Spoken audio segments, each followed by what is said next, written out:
All right, everybody, today we are stopped at Rare Real Estate, where we are gonna sit down with founder of Rare, Adam Stern, and explain what Rare is all about and why I chose this as my brokerage. Let's go.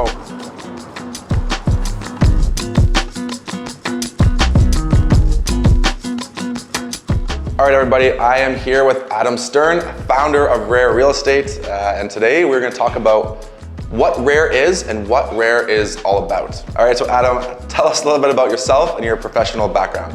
I've been in the real estate business for 17 years.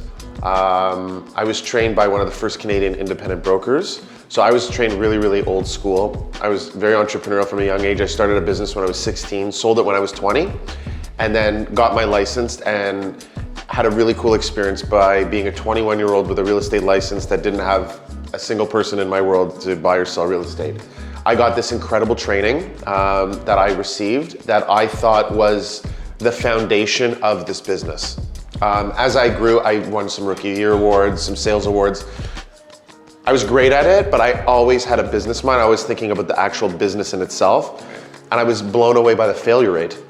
I don't know if you know this, but most new realtors coming in, 85% of them don't last past 2 years. I get that. So my obsession became, are there that many idiots joining the business, or is there something fundamentally wrong with the business? And it led me to believe that there was something fundamentally wrong to the business. So I developed a mentorship program when I was 26 years old. I had never trained an agent before in my life, but I had developed this thing called Old Principles, New Tactics. And so I took a lot of the training that I had received, but I took a spin on it with new tactics. And at the time, there was like this cool new thing called Facebook. And isn't this really a person's database? And so when realtors always talk about working with their database, I was like, oh cool, this is actually gonna be the database of the future. So I led this mentorship program, and I joined the biggest Royal LePage in Canada at the time, and the program took off.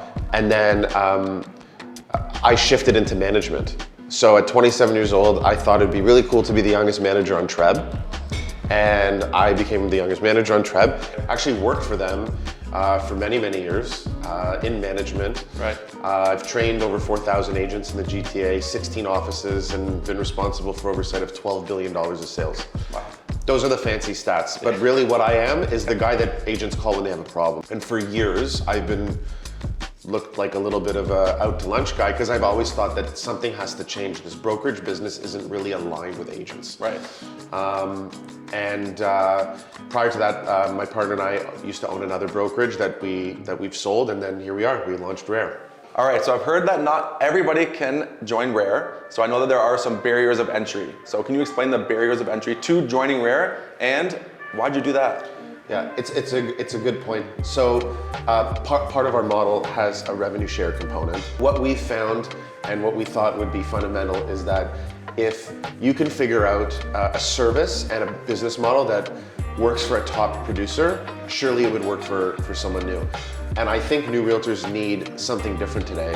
And I don't think that Rare provides that. I think actually, Dave, you provide that. So Rare's barrier of entry is that unless you have 2 years of experience in sales, you can't join Rare.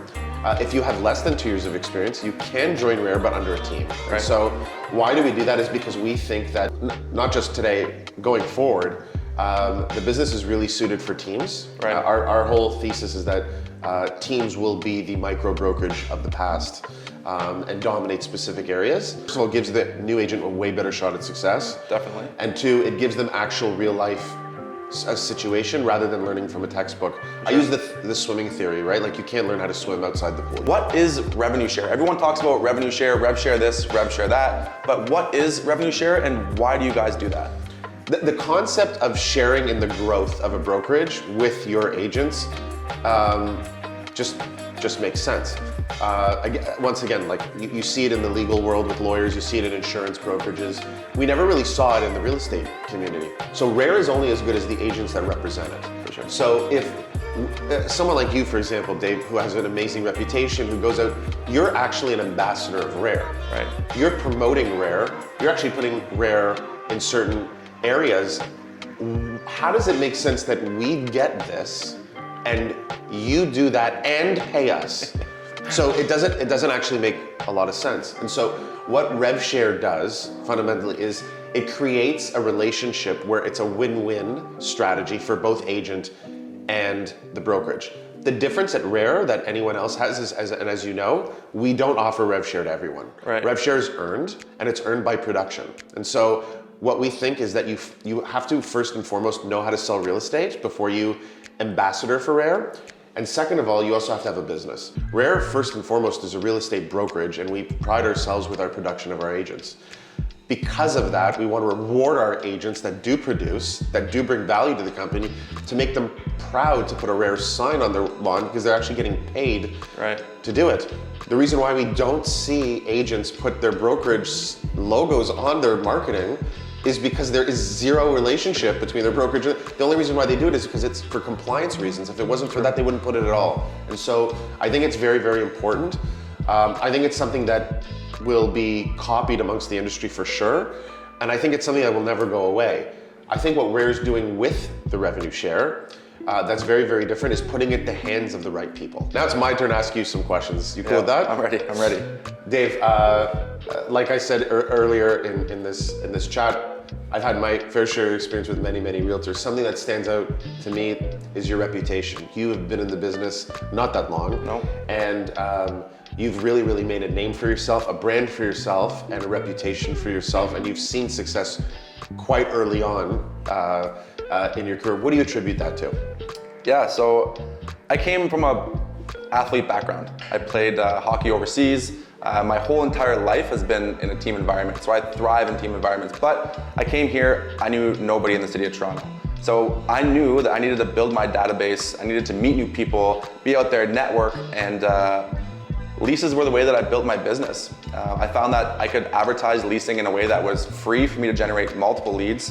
When I did this, I was able to generate and build my database to over 5,000 people in just 2 years. And you know, I see a lot of realtors out there that are paying a lot for these advertisements and whatnot, but I found that paying for advertisements when no one knew who I was didn't make sense. People needed to know who I was first, and then I pay for the advertisements, because at first no one knew who Dave Hutchinson was. So what I did was I did leases for free, advertising was free, I met lots of new people. No one believes my numbers, but honestly I was doing 20 to upwards of 25 leases per month.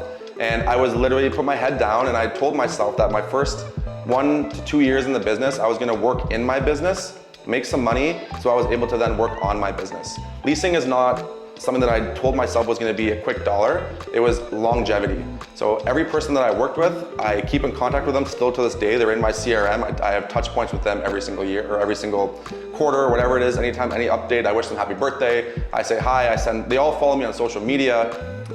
It's a long game for me. So these people will eventually turn to buyers. And I think people understand that we don't get paid as much on rentals as we do as the buying side or selling side.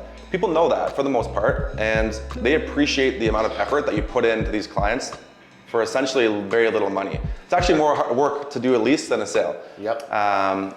And they see that. So it's not only they turn to buyers, but they also have friends and family that are looking to buy down the road.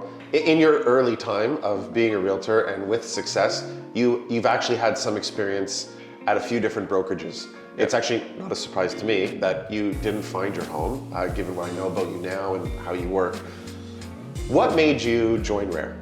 All right, it's a pretty simple answer, honestly, but I'll give you the long answer. I think I've been at three different brokerages, and I'm fairly new. The first one was like a mom and pop shop type brokerage, a big name brokerage, and I just found there was zero sense of community, zero sense of team at all. I was a new realtor and I needed guidance. I needed to be around top producing agents. Next, I went to a smaller brokerage because I figured I'd do the complete opposite. And it was great, nothing but great things to say about that brokerage. It was just, again, the sense of community, I just didn't fit. I didn't fit behind the branding, I didn't fit behind the brokerage. And then I went to a big brokerage that does similar model to here. The past brokerage, I feel it was the complete opposite of who I am as a brand. I built this brand around myself as being kind of like a very outgoing, outspoken, funny, super excitable guy. And I also, I do work hard and I do a lot of business. And I think the thing that I didn't like was that others were in that last brokerage, others were affecting my brand. I like being around people. I like coming into the office. You're a phone call away. You're the founder of this brokerage. I call you all the time. and you answer every single call that I have, every text that I have.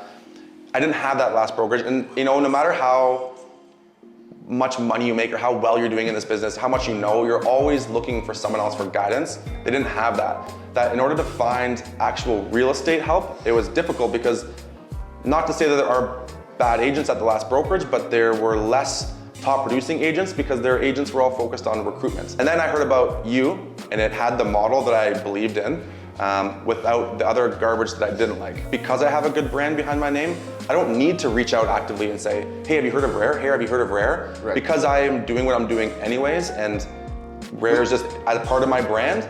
People ask me, it's not me recruiting and reaching out. And we actually talk about, I always say, don't recruit. So Dave, I'm gonna ask you the most annoying question that people ask, okay? Okay. Everyone loves to ask these questions as if you practice these answers all the time. Yeah. Where's Dave in 5 years? Where's Dave Hutch and his real estate practice in 5 years? It's a good thing I practiced for this one all night. I mean, the simple answer is, I want to scale my business. I want to take it to the next level. I think that's what separates, the average agent from a top producing agent, is that we're always wanting more. And that's what excites me most about being at Rare, is the scalability. In 5 years, of course I want my own office. I'm going to have a full team. Maybe a TV show. but honestly, that's the thing, is I want to continue to scale and grow my business, and that's the best thing about being at Rare, is it allows me those opportunities with office partnerships, the revenue share, all these things that will get me to where I want to be, and not only 5 years but 10 years, and continue to grow and grow and grow. And I think, like you said, I'm always planning not to have a. Do you want to have a good year or a good career? That's right. Yeah. But, all right, Adam, thank you so much for taking the time to talk to me today. I know you're a busy guy, and I really appreciate it. You've honestly been super supportive since day one with me. You answer all my questions, all my phone calls. I know I annoy the shit out of you sometimes, but you're really supportive, and I really do appreciate everything you've done for me, and you're really amazing at what you do. So thank you for taking the time. And my pleasure. We're lucky to have you, Dave. Yeah, no, it was awesome. All right.